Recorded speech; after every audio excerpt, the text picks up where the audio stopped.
เฮามาเบิ่งกะจีปรากฏการณ์ย่อท่อที่เกิดขึ้นในสังคมนั่นเองท่านผู้ชมเป็นการหึงหวงแฟนสาวจนก่อให้เกิดฆาตกรรมอยู่ที่เขตบ้านดงใต้เมืองท่าแขวกแขวงขมวนเจ้าหน้าที่ปกส.แขวงขมวนให้ฮู้ว่าข้างวันที่22 เมษายน 2025ทางเจ้าหน้าที่ตำรวจสืบสวนสอบสวนคดีอาญาปกส.แขวงขมวนได้รับรายงานว่ามีเหตุฆาตกรรมอยู่บ้านดงใต้เมืองท่าแขกแขวงขมวนหลังจากได้รับรายงานเจ้าหน้าที่ได้ประสานสมทบกับกำลังทหารกองพัน09เขตดงใต้หมวดรักษาความสงบประจำอยู่บริษัทซีโนอะกรีโปรตัสและอำนาจการปกครองบ้านดงใต้เมืองท่าแขกแขวงขมวนลงชันสูตรสถานที่เกิดเหตุจึงฮู้ว่าผู้เสียชีวิตสื่อนางพิมพ์สอนอายุ25 ปีประชาชนอยู่บ้านนาภูทาเมืองท่าแขกแขวงขมวนดังนั้นทางเจ้าหน้าที่จึงได้แต่งตั้งกำลังวิสาเฉพาะประสานสมทบกับภาคส่วนเกี่ยวข้องขึ้นบัญชีเป้าหมายจึงฮู้ว่าผู้ก่อเหตุชื่อเท่าหลายหงฟู่อายุ39 ปีสัญชาติและเชื้อชาติจีนกรรมกรอยู่บริษัทยุนนานเจียงโถที่พักเสาอยู่บ้านดงใต้เมืองท่าแขกแขวงขมวนและนำจับตัวได้ในวันที่7 พฤษภาคม 2025เท่าหลายหงฟู่รับสารภาพกับเจ้าหน้าที่สอบสวนว่าตนเองเป็นฮู้จักและคบหากันแบบบ่าวสาวกับนางพิมพ์สอนผู้เสียชีวิต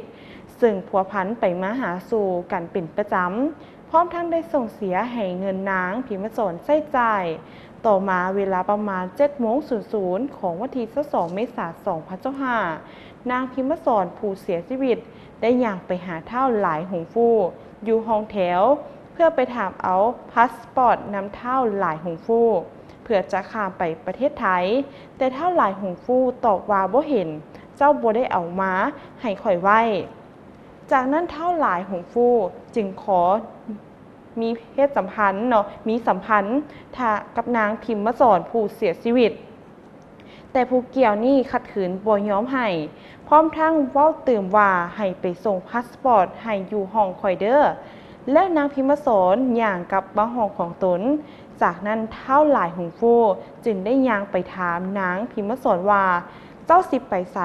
สิไปเฮ็ดหยังประเทศไทยไปหาผู้บ่าวที่เจ้าโทรนัดนั่นบ่แล้วนางพิมพ์สอนจึงว่าเจ้าอย่ามาวนน้ำชีวิตข่อยหลายพร้อมทั้งใช้คำเว้าแบบป้อยด่าพ่อแม่อ้ายเอ้ยน้องของเท่าหลายหงฟู่ทั้งสองจึงได้มีการพิดเถียงกันอย่างรุนแรงแล้วนางพิมพ์สอนจึงได้เอามือตบหน้าของเท่าหลายหงฟู่จำนวน2 บาทจึงเฮ็ดให้เท่าหลายหงฟู่ใจโมโห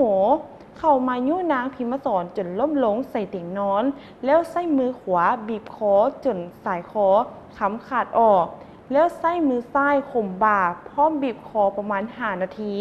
ซึ่งเฮ็ดให้นางพิมพ์สอนนี่หมดสติขาดลมหายใจจนเสียชีวิตภายหลังก่อเหตุแล้วเท่าหลายหงฟู่ได้จับเอาใส่คอค้ำมายัดใส่เคสโทรศัพท์ของตน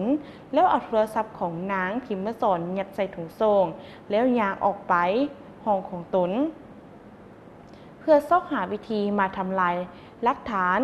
เพื่ออำพรางคดีและคิดจะนำไส้น้ำมันเผาตนเองพร้อมกับผู้เสียชีวิตแต่ในเวลานั้นได้มีหมู่ของนางพิมพ์สอนผู้เสียชีวิตมาเคาะประตูเอื้อนหานางพิมพ์สอนเท่าหลายหงฟู่ได้ยินก่อยย่างออกไปไขประตูหน้าบ้านจึงเห็นหมู่ของผู้ที่ว่าเสียชีวิตยืนอยู่หน้าเฮือนแล้วให้มีการถา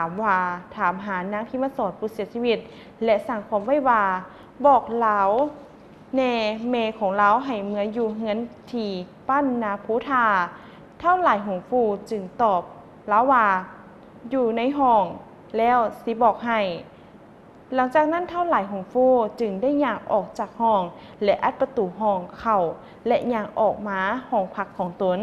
และได้เอาโทรศัพท์พร้อมด้วยใส่คอค้ำไปปะไว้อยู่ห้องน้ำอยู่ข้างห้องของตนและย่างออกไปหารถกระบะลีโวสีขาวซึ่งเป็นรถของผู้เสียชีวิตที่จอดอยู่หน้าเฮือนของผู้เกี่ยวและเห็นว่ารถบ่ได้ล็อกพร้อมกระเจรถเสียบคาไว้ในรถจากนั้นผู้เกี่ยวจึงได้เข้าไปล็อกประตูหน้าบ้านไว้แล้วขับขี่รถกระบะคันดังกล่าวออกจากสถานที่เกิดเหตุเพื่อเอาตัวหลบหนี การกระทำผิดครั้งนี้ผ่านการกดการติดตามน้ำกักโตของเจ้าหน้าที่ตกมาฮอดเวลา20:00 นาทีของวันที่ 7 พฤษภาคม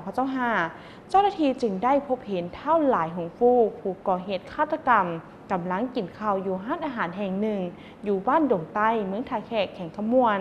จึงได้นำเอากำลังเขากักตัวผู้เกี่ยวมาดำเนินคดีตามกฎหมายในวันที่ 8 พฤษภาคม 2025 เจ้าหน้าที่ได้นำตัวเท่าหลายหงฟู่ไปทศกรรมเหตุการณ์คืนเพื่อเป็นหลักฐานประกอบสำนวนคดีก่อนส่งอัยการฟ้องศาลตัดสินส่วนรถกระบะลีโวของนางพิมพ์สอนผู้เสียชีวิตทางเจ้าหน้าที่ตำรวจแมนสามารถเก็บกู้คืนมาได้ซึ่งผู้ก่อเหตุแมนได้จอดรถคันดังกล่าวปะไว้อยู่ที่แคมป์ทางเขตบ้านดงใต้นั่นเองท่านผู้ชมถือว่านี่เป็นการที่ว่าเกิดเหตุหึงหวงจึงเกินไปจึงก่อให้เกิดการฆาตกรรมคืนอยู่ที่เขตบ้านดงใต้เมืองท่าแขกแขวงขมวนนั่นเองท่านผู้ชมเนาะถือว่าต้องขอแสดงความเสียใจกับผู้ที่ว่าเสียชีวิตในครั้งนี้ด้วยพร้อมด้วยครอบครัวมาอย่างณทีนี้ด้วยนั่นเองท่านผู้ชมและต้องขอขอบใจภาพข่าวครั้งนี้จากพันศนะก้อยศรีปัจจัย